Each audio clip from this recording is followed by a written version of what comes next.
SABCD est une pyramide dont la base ABCD est un parallélogramme. On définit les points I et J.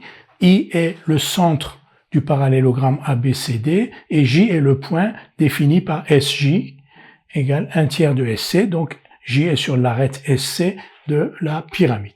On nous demande de justifier que AB, AD, AS est une base de l'espace, puis de décomposer SJ et AJ dans cette base, c'est-à-dire de déterminer les coordonnées des vecteurs SJ et AJ dans cette base de l'espace. Nous allons d'abord justifier que AB, AD, AS forme une base de l'espace. Pour montrer cela, nous allons montrer que AB, AD et AS ne sont pas coplanaires. Pour montrer que AB, AD et AS ne sont pas coplanaires, donc ici on a trois vecteurs qui ont la même origine, c'est un exercice que nous avons déjà fait. Donc AB, AD et AS ne sont pas coplanaires. Il faut montrer que les points A, B, D et S ne sont pas dans un même plan, ce qui apparaît effectivement à l'examen du schéma. Mais on va l'écrire de manière plus formelle. On va dire, si AB, AD et AS étaient coplanaires, dans ce cas-là, A, B, D et S seraient dans un même plan. Donc S appartiendrait au plan ABD. S appartiendrait au plan ABD, c'est-à-dire que le sommet de la pyramide appartiendrait à sa base et on n'a donc plus de pyramide. Donc AB, AD et AS ne peuvent être coplanaires. AB, AD et AS ne sont pas coplanaires. On a donc trois vecteurs qui ne sont pas coplanaires. S'ils ne sont pas coplanaires, ils forment une base de l'espace. On nous demande maintenant de décomposer SI et AJ dans cette base. Tout à l'heure, j'avais dit SJ et AJ, en fait, c'est SI et AJ.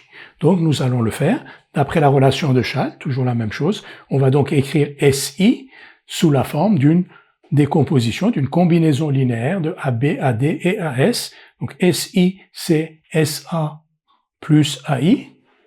Donc, on a déjà fait apparaître ici SA qui est donc moins SA qui est un élément de la base, un vecteur de la base. Donc, SI égale SA plus AI. AI, comme I est le centre du parallélogramme ABCD, AI est égal à 1/2 de AC. Donc, SI égale SA plus AI égale SA plus 1/2 de AC. AC, c'est AB plus BC, mais AB plus BC, c'est aussi AB plus AD, parce que BC est égal à AD. Donc SI égale SA plus 1/2 de AB plus AD, et là on a donc tous les ingrédients qu'il nous faut, c'est-à-dire des vecteurs de la base. SI est donc égal à 1/2 de AB plus 1/2 de AD plus SA, mais plus SA c'est moins AS. Donc on a décomposé SI en une combinaison linéaire donc de AB, AD et de AS. Si on nous avait demandé les coordonnées du vecteur SI dans la base AB, AD, AS, ces coordonnées sont 1/2, 1/2 et moins 1. Maintenant, AJ, on va faire la même chose avec AJ, toujours avec la relation de Schall. AJ égale AS plus SJ. Donc, on regarde même pas, donc c'est, j'allais dire, automatique. AJ égale AS plus SJ. Pourquoi on fait intervenir AS? Parce que AS est un vecteur de la base. Donc, AS plus SJ. SJ, c'est 1/3 de SC, par hypothèse, c'est l'énoncé qui nous le donne. Donc AS plus 1/3 de SC, et ensuite, donc, SC, on va l'écrire sous la forme SA plus AC. Donc on a AS plus 1/3 de SA plus 1/3 de AC. AC, on a déjà vu tout à l'heure, AC, c'est AB plus BC, mais c'est aussi AB plus AD.